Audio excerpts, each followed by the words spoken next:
Donc, montée du Gourguillon, qui est la rue principale au Moyen-Âge, qui reliait les quartiers du Haut, Saint-Just-Fourvière, à ce qu'on appelle aujourd'hui le Vieux-Lyon.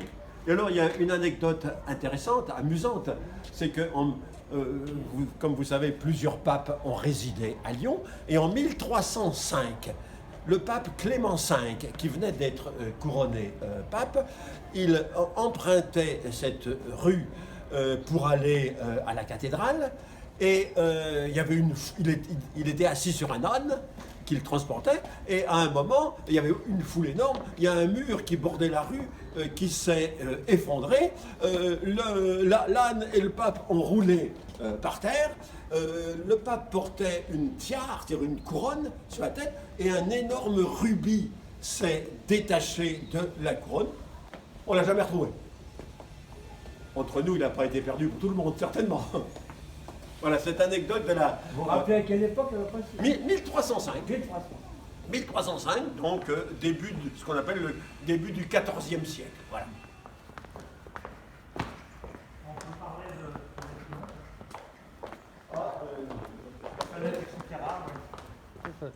C'est bon? Donc on est devant une maison du XVe siècle dont l'architecture est très caractéristique de cette époque, avec ses fenêtres à meneaux. Les fenêtres à meneaux, alors le meneau, c'est la bande principale verticale. On peut montrer bien Meneau? Oui, la bande principale qui est verticale, qu'on appelle le meneau, et puis la bande qui traverse et qui est horizontale, c'est ce qu'on appelle la traverse. Meneau et traverse. Et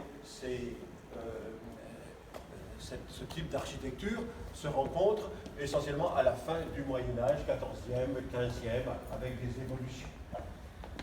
On est sur une colline, donc sur des pentes, et que très souvent, pour soutenir les terrasses, là on a une magnifique terrasse au sommet, et vous voyez, on a un énorme mur de soutènement constitué d'arcades qui est plaqué contre la colline, contre la pente de la colline, et qui la soutient. Ces arcades.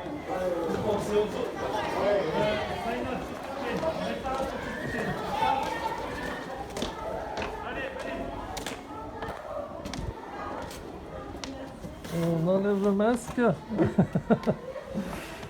Vous me dites c'est bon?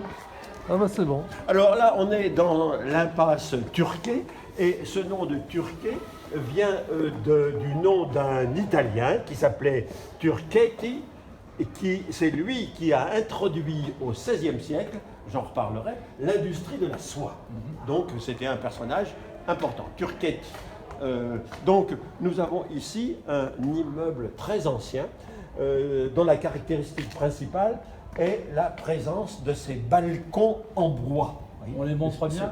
Balcons en bois. Oh, on les voit bien ici. Ouais. Ces balcons en bois. Et en principe, on considère que cet immeuble, du fait de la présence de ces balcons, serait le plus ancien du Vieux-Lyon et daterait du XVe siècle. Parce que pratiquement, du XIVe siècle, parce que pratiquement, on n'a pas conservé de bâtiment plus ancien que le XIVe. Voilà, XIVe siècle, mais là encore, c'est une hypothèse. Ce qu'il faudrait, c'est faire une analyse dendrochronologique d'un morceau de bois. Là, on saurait exactement à quelle époque les bois ont été coupés pour faire ces balcons.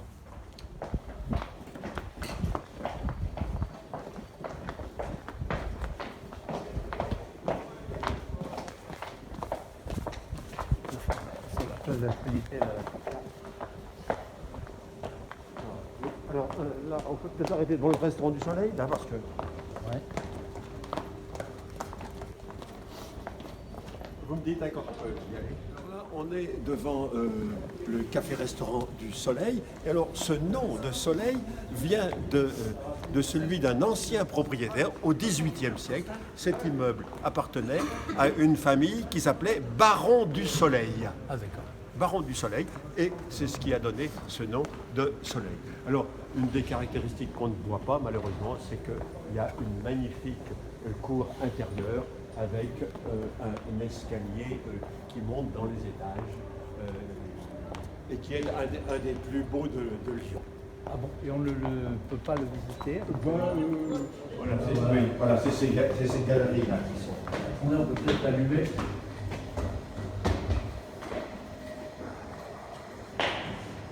Voilà, ces galeries qui ont cette forme ovale, vous voyez.